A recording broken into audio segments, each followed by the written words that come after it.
Hey, everybody. Before we begin the show, I wanted to give a shout out to our friends at Powerpool. Powerpool is a mining pool and is one of the most profitable for miners.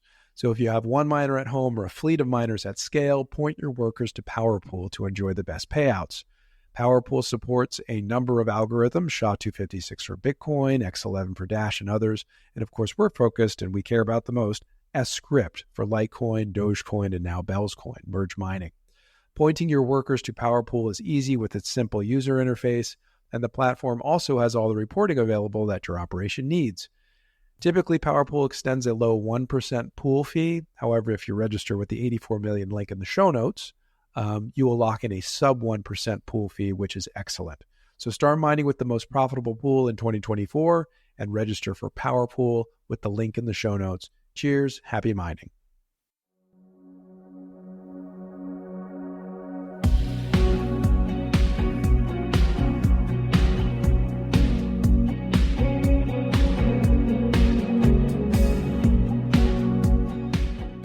Hello and welcome to the 84 Million podcast. Today is episode number 28, and we have Ruben with us. Ruben, what do we say about Ruben? Ruben Gomez is a mathematician interested in cryptocurrencies, systems optimization, and solving inefficiencies. He's the founder of Powerpool, a mining pool that seeks to be the most profitable in existence. While Ruben does not have a professional X account, or I should say personal X account, he does have one for Powerpool, so you can find him on X at Powerpool Mining. Ruben, welcome to the show. Good to have you. Thank you for having me. Great to see you. So we've talked about getting you on, and we're now here, and I wanted to go over mining and pools and have hopefully a show that'll help others maybe get into the space when it might seem impossible in 2024. Great, yeah. So this is not sponsored, by the way. I do. You're the only one I've run an ad for before the podcast, and there will be one on this as it's still 2024, although we might have to change that going into next year. But anyway, good to have you. Just briefly, before we dive into it, how are you doing? I'm doing good. I really like the introduction you made. It covers pretty much everything. I'm great here in Spain, so it's my noon, your morning. So it's great that we're able to sync schedules and time zones. So it's great. It's great being here. I do agree, and it's great to have you here. I know we were in the same room in Las Vegas, but we didn't actually interact very much there, unfortunately. But hopefully, the next summit we can do that. So we'll go right into it here. We'll talk about Litecoin mining. Let's see. Most of us are aware on the show about mining, proof of work. At least nominally, we know what it is. We know kind of how to shape our language around it. But, I don't think we've explored it one other time with Nathan Poole of Mini Mines, but we haven't had a whole lot of emphasis on mining on the show. So seeing that you're with Powerpool, you're running a pool, I want to talk about that today. So let's just start with the rudimentary, super basics, Litecoin mining. What is it? How does it work? And, why is it important for the monetary policy of Litecoin? All right. Well, Litecoin mining is a lot like Bitcoin mining, where you have, it used to be a lot like Bitcoin mining, where you had just miners sitting in your garage or a computer if it was the very first days of mining. And you set it to run a certain computing, and it produces Litecoin in exchange, or in the case of Bitcoin, it produces Bitcoin in exchange. And that was all fine and happy for the first years of its existence, since there was maybe a few 100,000 or a few thousand people that were trying to mine, and essentially would receive rewards from the mining itself. Then difficulty went up as more people started to join. It's not that it was more difficult to start mining, it was more difficult to actually have revenue from mining, because you have a fixed cost, which is your electricity, which happens every hour that you're mining, and then you have your variable profits, which are the blocks you find. So people started joining forces together. That's where pool operators came into existence, and they started joining forces between different players in the industry to distribute rewards according to how much they contributed. Pooling at the start was very rudimentary. Then new protocols came into existence so that it was a lot more simplified for the user experience. So then we switched the paradigm from solo or traditional mining, which was the first early days, to pooled mining, which is what we have right now. If you're in a pool, unless you're say, Bitmain with enough machines to run the whole network by yourself, then you're likely inside of a pool, pooling forces together with other miners to get a share of your rewards. And that was when Bitcoin and Litecoin were very similar. That was the very start. Then Dogecoin came into the picture when they switched to AuxPOW, which is auxiliary proof of work, which is when you have Litecoin being your main coin, and then Dogecoin blocks being kind of like attached to those Litecoin blocks. So by mining one cryptocurrency, you would also make the other one at the same time. So you're, instead of just joining forces for the mining, which you are pooling resources together, now you're pooling computing power between different coins in a sort of way. So it's kind of pooling 2.0. And now Dogecoin, as well as many other coins, use the same system where you chain them together. So instead of having just one Litecoin chain, you have Litecoin and then all the auxiliary chains, which are verified by Litecoin as well. So that's when merge mining became super popular. Dogecoin used to be a super small fraction of revenue for Litecoin miners. And then we made the switch. Now Litecoin is a percentages of their total revenue instead of compared to Dogecoin, Bellscoin, Lucky Coin, Pepe, and all the others. So now the race is to make a pool that has the most compatible merge mined coins, as well as the most compatible mining strategy for all miners, so that they make most. And that's where pools like Powerpool that specialize are. That's their sweet spot, where you're not only mining all the merge mining coins possible, you're also mining different primary coins. So instead of just mining Litecoin as your base, you also mine Digibyte in certain situations, or other smaller coins in different moments in time. And then you also have additional strategies which you can implement on top of that, which makes it a bit more profitable. So that's what mining is all about. Essentially, what users see is their machine plugged in with a URL and they receive coins, but a lot of things happen under the hood to be able to receive those coins and be a significant percentage more than just mining one coin individually. Yeah. And you already kind of discussed the difference between pooling it and solo mining. But before we move on kind of with that, yeah, mining is basically, we're digging the commodity out of the ground, right? For Litecoin, there will never be more than 84 million Litecoin, and miners are the ones that release the new Litecoin into the ecosystem, right? So we have an inflationary curve until we don't at all, right? And of course, the model with Litecoin is the block halving rewards, which is or the block halvings with rewards per block, which is just like Bitcoin, just slightly tweaked. This is for the folks that may not be familiar with that. That's why I reiterate that. And yeah, the monetary policy of Litecoin is 84 million. Now, Dogecoin, you mentioned Dogecoin, they're unlimited, but they're still fixed in terms of the block reward. And there's some variances with the other currencies too. Yeah, so Dogecoin, it's unlimited, but the percentage of how much is inflating over time decreases over time. Correct. It asymptotically approaches zero, but the total value is never limited. It's not like Litecoin at some point will be actual 0% increase. In Dogecoin, we'll always have a little bit of increase over time. For other coins like, for example, Bellscoin, they have a 4-epoch system where, depending on how many blocks there are, the rewards are different. I believe the last epoch is also continues at 2 bells per block. So there's many different systems. Litecoin is the most restrictive in block rewards, which I think it's a very good thing for Litecoin, since it's currently being seen as a more usable coin compared to Bitcoin, with the same principles behind it of limitations. Well, it's currently quite undervalued. It's a very powerful piece for the blockchain ecosystem as a whole, since you can use it to exchange value in a lot simpler than in Bitcoin. Yeah, I would agree with you. And people are. We've talked about Bitcoin and Litecoin in terms of how many transactions are happening in a given day, who's using it at BitPay or BitRefill. Litecoin is leading all of those. So, and there's really no signs of that changing. And if the fees continue to rise on Bitcoin, Litecoin will be this, quote, perfect substitute. So I agree, and some others in the community. But solo mining versus pooled mining, you kind of already touched on that. I know in the original Litecoin client, up until I want to say 2013, you'd run a node, which was also a wallet, that was Litecoin Core, and your node or your wallet was also your miner. At some point, the code was changed for Bitcoin.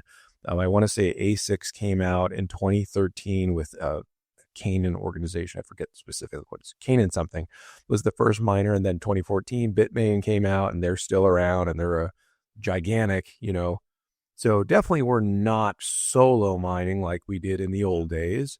So it's super competitive now. And let's say we have machines at home. You know, would there be a case for solo mining now versus pooled mining? It depends on what your objective of mining is. For example, if you have an L3, which is not profitable with pooled mining, it's unlikely that you'll turn it on to start mining with a pool or like get rewards. Like essentially you're paying more on electricity and you get it back on rewards. Mm-hmm. So you're essentially buying Litecoin at a higher price than market price. So it doesn't really make sense in that situation. However, if you want to try and try your luck, you can always try and solo mine if you have 10 hours worth of electricity, which might be a few cents, and your expected reward is going to be less than a few cents, like your electricity price. But you could strike and be lucky and have an amazing block reward sitting in your wallet in the next few hours. I want to reiterate, it's the probability tells you won't make money. Doesn't mean that it doesn't happen. So people do use this as kind of a lottery mining system. The same thing as the lottery. You never expect to make more money than what you're putting in, but you could be lucky and find a block reward for yourself. And that's 10,000 Dogecoin, 3.25 Litecoin, a few Bells coin, a few Pepe, a few Lucky coin, and all that up to a significant amount of money. Yeah. So there still is a case for solo mining in 2024. I don't think a lot of people think about that anymore. And it seems to be a little bit more risky, but it depends on the person and their goals and what they want to do. So you were a miner before we get into Powerpool, were you mining at some point that led you into this realm or what? So I was mining. So I've worked with hardware and I've worked with mining with rentals and as well as cloud mining when back when there was a case for it. Now cloud mining doesn't really make sense anymore, and rentals, everything. There's no arbitrage opportunities anymore because there's so many people in the ecosystem. But back in the day, it used to be profitable, and now everything that I have is no longer in my house. It's hosted, so it removes the hassle quite a bit, and it's just a lot simpler. So it's not that home mining is not very profitable anymore. It's just the home mining products that are out there currently, they're only meant for starting, not really as once you're already inside of crypto. Okay. So what led you to create Powerpool, and how long has Powerpool been around? Yeah. Originally, so I'm a mathematician. So the way I always think is optimizations. And back then, when I was mining in different pools, I remember looking at pro hashing and looking at what their revenue was, and I thought this is definitely too little for what you could be making if you were directly going to the chain, if you were solo mining. But then, if you're solo mining, you have the risk of finding a block. So I thought, well, what if there was a mining pool that is more true to the rewards as well as fully optimized to get that additional revenue for everyone? So if you're mining smartly and you're not only mining the main chain with a couple of the big merge mine coins, and you actually try and find all the possible coins with all the possible chains that you can mine and switch smartly between them, then you get an additional revenue. It gives you an edge. So I thought, well, I might not be able to do this for my own farm, but I might be able to bring enough people and have this be a viable product. So that's when I thought of, well, let's make a pool out of this. Let's try it out, see if people like it. And it started as a small beta between a few people that I've met on Reddit. And then it kicked off. Everyone was interested. A lot of people called it a scam at first, which is understandable for the industry, and no one trusts until the late in the game. So it started there and it snowballed. Then there was a lot of contacts, a lot of people, a lot of farms trying to join in. Then there was an acquisition as well for a portion of it by local tech, which they liked the product and they liked the ideas behind it. So a lot of things happened very quickly, but it's still growing. It's still an amazing project, which I'm still the CEO and and founder and main developer for it. So it was a pretty wild adventure, and it's still a wild adventure. So it's been up for 2 years. Never had any significant downtime, so a few seconds here and there when I try and tweak things. But it's been an amazing journey so far. Very good. And I'm curious how Powerpool is different than, if you're going to Litecoin pool or whatever. We're talking about Litecoin mostly, but you support other algorithms. But I'm curious about what makes Powerpool different than the other big guys. And you claim right on the front of the website, you want to be the most profitable out there, and you're achieving that according to your stats board, or your leaderboard, I should say, profitability. I'm forgetting your tab names. They're all there. I think it's the profitability tab, because the leaderboard actually has your miners in real time, how much hashing they've contributed, and stats along those lines. Well, but in that situation, we take the data directly from the blockchain, just because different pools will have different reward systems. So we take our APIs or the blockchain directly, instead of us doing it empirically. We do it directly through the theoretical, excluding their latency and everything. So the best case is that value that you're seeing there. Okay. So that's what you're saying. But either way, it appears that and I'm curious, you mentioned coin switching. Is that the right language? Yeah. And if I'm going to mine with Litecoin pool or Binance or whatever, are they mining all those other script chains, or are they just doing Litecoin, Dogecoin, and Bells? Because it sounds like you're throwing the whole kitchen sink kind of in yours. Yeah. So the approach for this is, if you know all the possibilities you can take, the routes you can take, then you can choose your best route.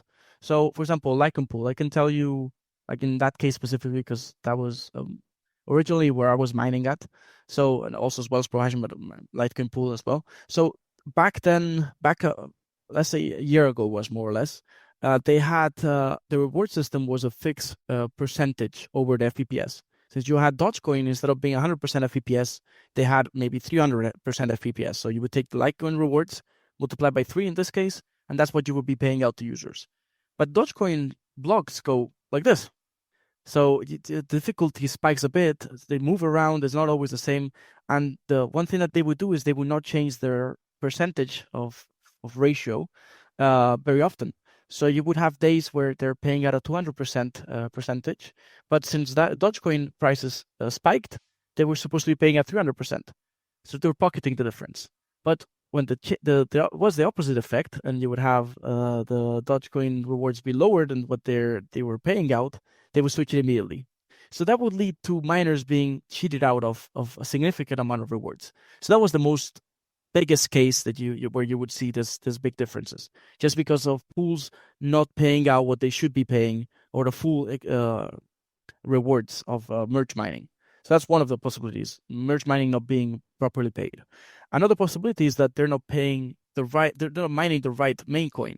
For example, BUBTC, you can choose to mine on Litecoin, or you can choose to mine Digibyte, I believe, in some cases. I don't know if BUBTC even supports it, but so if you're only mining Litecoin, when Digibyte profitability is higher than Litecoin, you're not benefiting from that difference. So you're still mining at your base coin.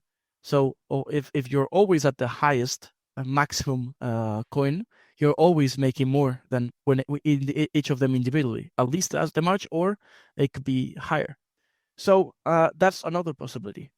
Another thing is that BUBTC has a similar feature for switching between coins for SHA-256, and that's only on their Bitcoin versus Bitcoin Cash situation, where you can smartly switch between them but you have to do it manually without having to disconnect your miners. So if it's not automatic, you're not going to make more money. So it's better to have something that's completely automatic, 100% effective, since it's always checking prices, checking difficulties, checking block rewards.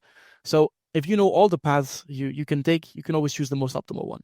And that's the approach for Powerpool. We track all coins in the script algorithm, and all merge mine, all possible strategies that you can take for additionally gaining additional revenue, and you always choose whichever is the best one. And that's what gives you the additional revenue at the end of the day. Okay, very good. What currencies do you support, or algorithms? I mean, obviously you support S-CRYPT, which is Litecoin, Bells Coin, Dogecoin. You mentioned some others that are on script. if let's say there's somebody here that's not interested in Litecoin, not very likely, but maybe somebody's interested in something else, what other currencies do you support? Well, for mining, you also have Bitcoin. Then there's also Nervos or Eagle Song. There's also Caspa for K heavy hash. There's also Blake 2S, which is Cadena, and X11, which is Dash. So all those are also included. And thanks to the auto conversion in the platform, you can always just change between them. So if you're mining Litecoin, you can get paid in Bitcoin, or the other way around if you're more bullish on Litecoin. So it allows you to have that flexibility there as well. And for payouts, you have Bitcoin, Litecoin, Dogecoin, Digibyte, Ethereum, Nervos, Cadena, Dash, Caspa, Bellscoin, and Bitcoin Cash. So you have like the whole everything primary that we're mining is there as a payout, as well as we'll have soon Lucky Coin, as well as some others. Solana is also going to be there as a possibility, even though we're not mining it, just to have Solana users an ability to join, as well as NFT projects that require Solana liquidity, so they can be mining and then receiving the Solana directly for their community. So we're very community driven. So if community wants it, community gets it. So it's more or less that's the spirit of it.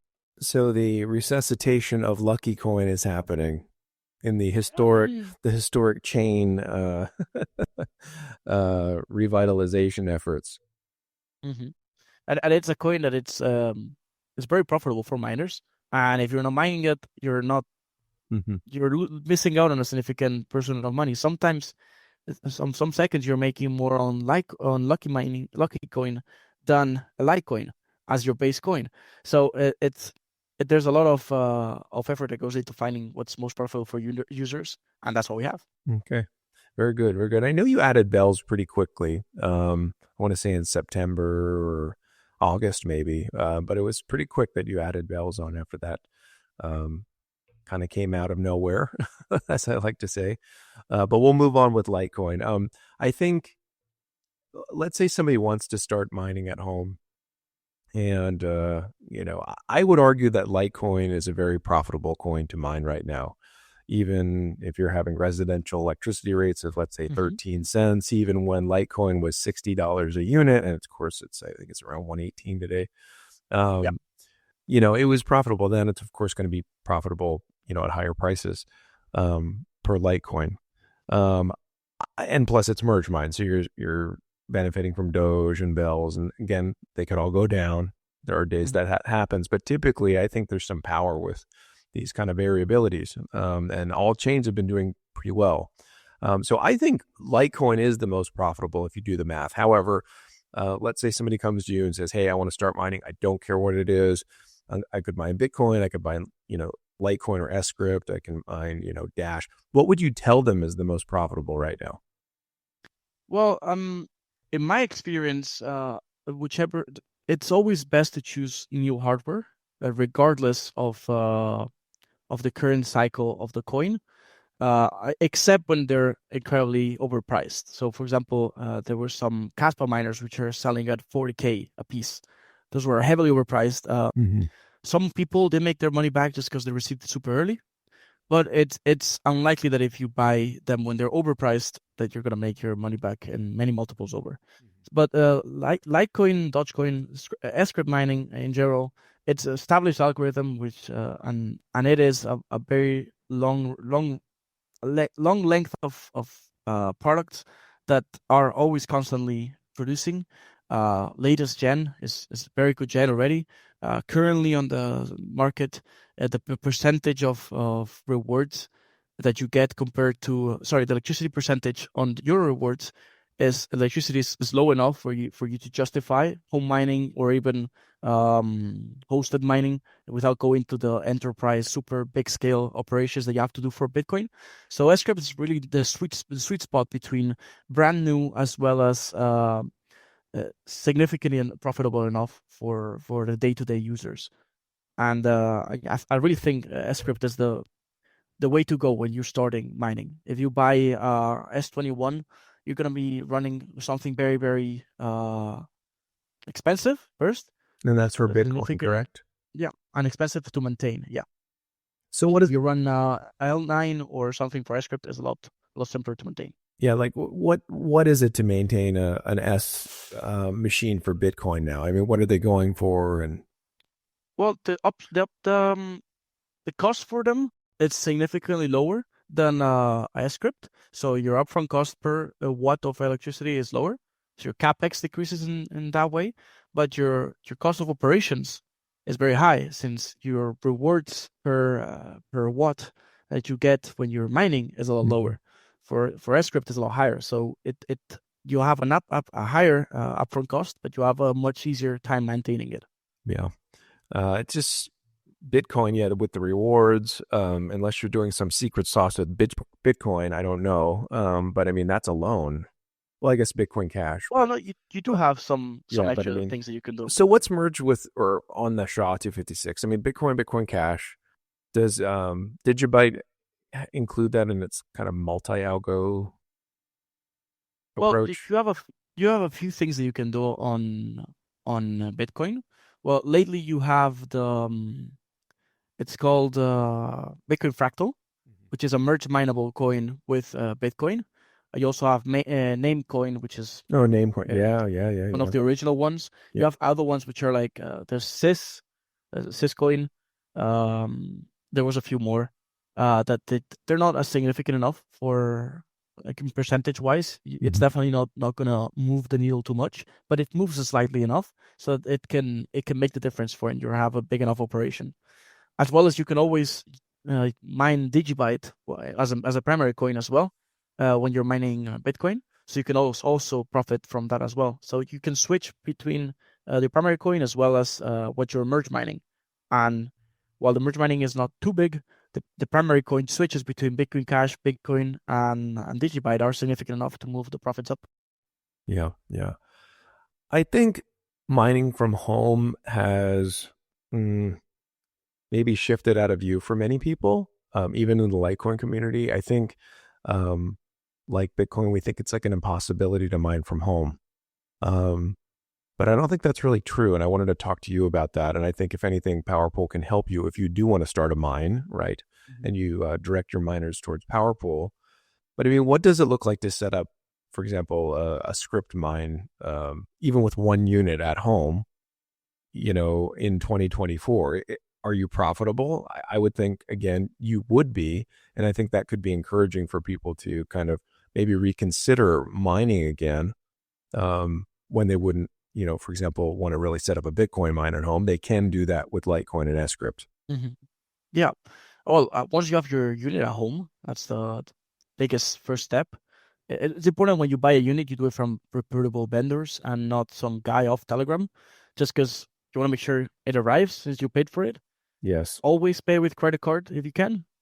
That helps you out also a lot if you're buying something that is direct from a scammy reseller, just so you can credit back in case you don't get it and all that, you can dispute it. But once it's in your possession, you essentially plug it in, connect it to the internet with the Ethernet cable. Then you log into the interface, which is super simple. And then you just set up the mining address, your username and your URL where you're mining to Powerpool in this case. And then you start stacking your rewards. Automatically, the Powerpool converts to Bitcoin, so you can receive Bitcoin, but you can switch it to Litecoin. And then just stack those Litecoin and get them paid out to your wallet. It can be either the exchange directly, which I don't really recommend, just because not your keys, not your coins. So it's better to have a hardware wallet or Litecoin Core client in your system, so you can receive your rewards there. And then you can sell them, you can use them, you can do whatever you want after with those. Yeah, that's good. If anything, pointing your miners to the pool would be the easiest part. Maybe this is a part where we can pause for the U.S. audience and probably Canada too. I don't know about the European model or anywhere else really, but getting your unit, first of all, that's terrifying that you can order a unit and not get it because these things aren't cheap. But I've heard stories that has happened. So definitely vet where you're buying from. But let's see, what would it take? And if I could give a little, do-it-yourself model, what would you need in the U.S.? You would need basically I would say 30 amp to be safe breaker. Okay. A line that goes to an L630 receptacle, That receptacle would take a PDU. The PDU, the miner would be plugged into the PDU, let's say one L7 or one L9. I wouldn't put a bunch of them on one unit. I think you could do two L7s on a PDU, but let's say one L9 to a PDU. And then, of course, you have your L9. Okay. But what else do you need to consider? You need to consider, well, what temperature environment is this thing running in? These things get hot. Am I going to capture or release the exhaust heat? If you're in Texas, it's a very hot state. That's where we are. You definitely don't want to add more of that to your house if that's where you're starting. So how am I ventilating this thing? And let's say it gets cold out. Can I capture this thing to heat my home? There are ways to do this. These things need to be considered. Or maybe you're in a colder environment where it's not quite as extreme. Another thing is you're going to get major drafts if you have it in a closed room. I mean, it's going to suck air in that room like crazy. You're going to feel it. So you have to there's a lot of environmental factors in your space that you need to consider first before even paying for one of these machines. Mm-hmm. They're not insurmountable, but they need to be considered because you don't want to just get a machine, be like, oh, I'm going to plug it in. And then like, oh, by the way, these are so loud. They're extremely hot. So just think about some of those things before you step into mining. But that's really the only barrier, setting up your environment, whether it's inside your home or not, and getting the units that are going to work for you, and that's based on your price points and things. L7 should be profitable at home. L9s definitely are profitable at home for S-CRYPT. What sort of machines do you like? What are the computers that you're liking that are out? And maybe you can talk about some that might be out in the future. Well, historically, L7s have been very, very good just because they're not super reliable. They've been out the market for a long time. So there's many different iterations of it.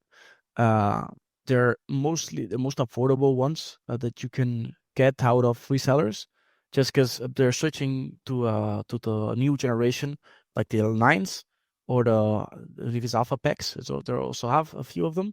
So the L7s are a great starter if you're mining more professionally.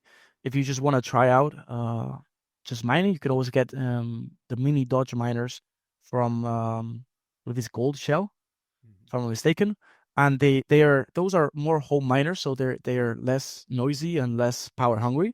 So you can run them off of your outlets in your house, and most of them contain Wi-Fi, so you don't even need an Ethernet line that goes straight to them. So they're easier to start with, and then from the future, well, L9s are starting to arrive, so those are nice as well, and also Locotech, which is it's part of Powerpool now, but they also released their single tube and double tube form factors, which are L9 direct competitors in terms of hash rate, but you're consuming half the power, so you can run multiple in one breaker.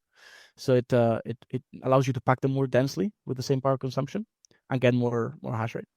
And yeah, those are I want to say, and also Alpha PEX. They're the main contenders for S-CRYPT. That are viable for good profitability, just because if you're mining at a higher price point than you're selling it at, you're losing money. So you want your operating cost to be lower than your rewards.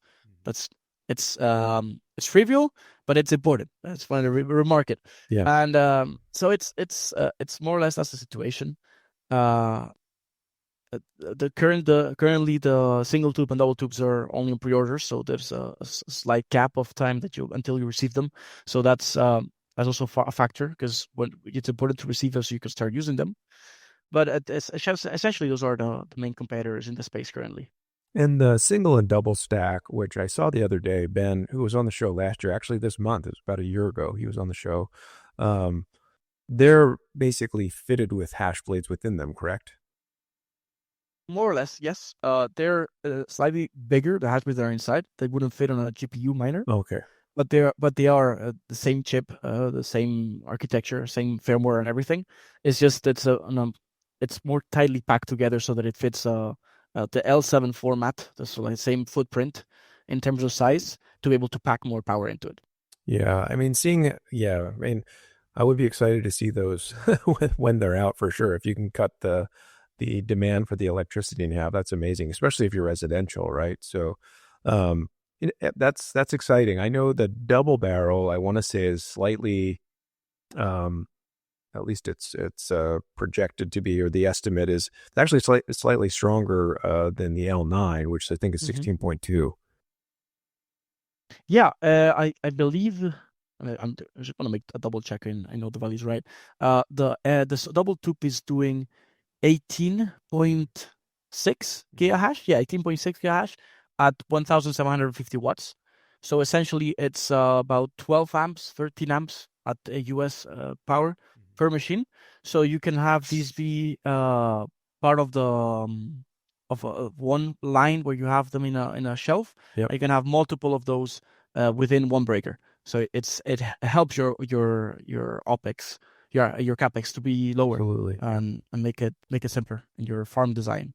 And then the single barrel, it's essentially the same machine, just half of it, plus a little bit of extra power that is the same controller, so it's a little bit of extra power since you don't have half the controller. So, but it's also very, very competitive. It's more or less an L7 equivalent. So you have 9.3 gigahash, but at a much lower power cost of only 900 watts. Do we have any time frame on when these will be available on the market, delivered? They will be delivered on Q3 of this year. Well, not this year, 2025. Okay. And originally it was supposed to be delivered much earlier, but we had issues with locally had issues with a lot of the. There was an engineering tragedy with one of the engineers that was behind it. So he was, let's say, the bottleneck of the design. So that we had to put a pause on it so that everything could be sorted, and then he could go back in.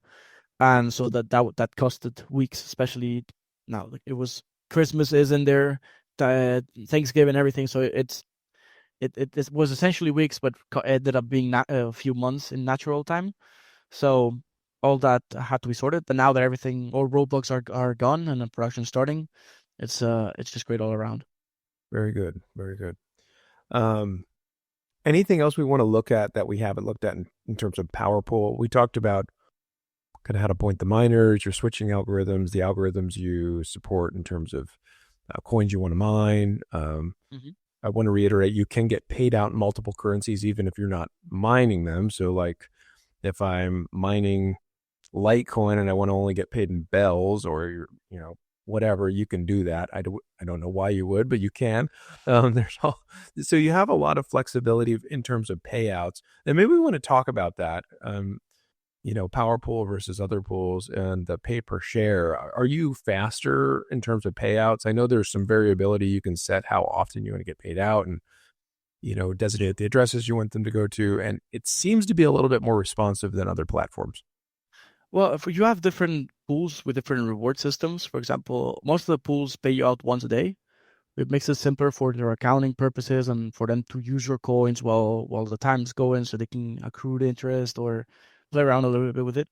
Powerpool is a lot simpler. It's 1 hour payout, so every 1 hour you can get paid out, as long as you meet the threshold. The threshold depends on the coin. I think the Litecoin's a few cents, so you get reliable, constant payouts to your wallets if you want. For Bitcoin, it's a bit higher just because of transaction fees that have to be taken into account. Powerpool pays all of them. And just a lot of people have asked, well, if I get paid out more frequently, I miss out on rewards, right? Because of transaction fees. I'm like, no, we cover those. Like the threshold that we set are already taking into consideration our margins, so that to make sure that we're not losing money and just sending your transaction. But it's so that everything it's accounted into the 1% fee of the pool. And but the biggest feature really. Well, it's user friendly, so that's always good for people to start. But the good thing is that really keeps people there is the profitability. You can pull up the stats on powerpool.io/profitability, and you can see currently. Well, this is live as we're talking. Nash highs in the past 24 hours paid 9.5 less than us, and that's straight from their API, taking into consideration their fee versus our fee. So 9.5% is a lot of money that people are leaving on the table, and they have many terahashes connected there.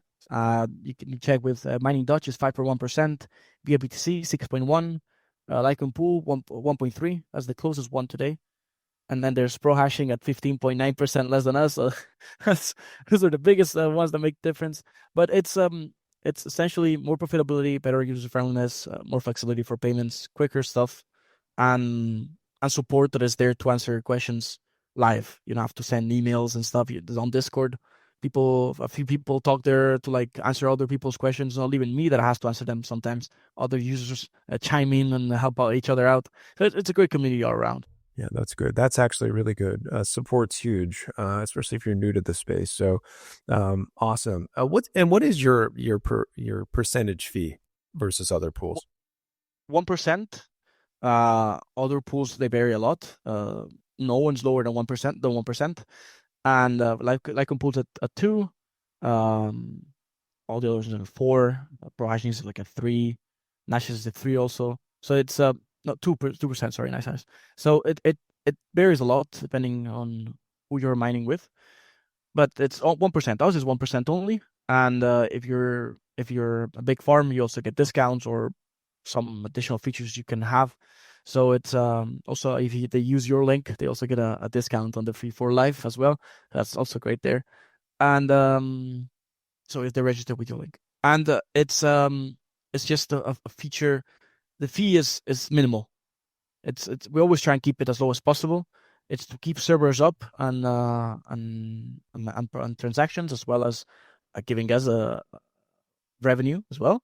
But it's we're not trying to be greedy or trying to scam out people. So it's we keep it low, still at FVPS, which is unseen for the space. Yeah, that's great. And yeah, 1% is standard, which is already lower than your competitors. And yes, if you do use the 84 million link in the show notes, which we opened this episode with, I will repeat that again, you will have a reduced sub 1% pool fee, which is amazing. So anything you wanted to end with the pool, or maybe just a general comment on where you see Litecoin going before we kind of end the show? I really want to see Litecoin overtaking Dogecoin profitability once more. Not because Dogecoin going down, but of Litecoin going up. And I really hope that's the case in the near future, just because of the whole community that's behind it, and hopefully good stuff happening in the future. But yeah, that's on script mining and the pool. I think that's all I got to say. Very good. Well, I appreciate you coming on the show. Friends, check out Powerpool, powerpool.io. Of course, on X, it's Powerpool Mining. Ruben, it's been a pleasure. I'm hoping this was helpful to some folks, and I'm hoping we're going to get some, pings for your services, and that more people will choose to mine in 2024, because you still can mine and still can profit from home. So do all the math, folks. We can't tell you exactly what to do, and we're not telling you to do anything. We're just kind of showcasing one of the options you have for a pool. And again, you got to do all the math and the calculations on your side, but do consider mining. You're contributing to the Litecoin network. You're literally the person prospecting out there, getting the mine or the metal out of the ground, if you will. So it's a pretty cool experience, and will probably change your life. So we need more Litecoin miners, right? So anyway, we'll end with that, Ruben. Thanks for coming, and hope to see you again. Yep. Cheers. Bye-bye. Cheers.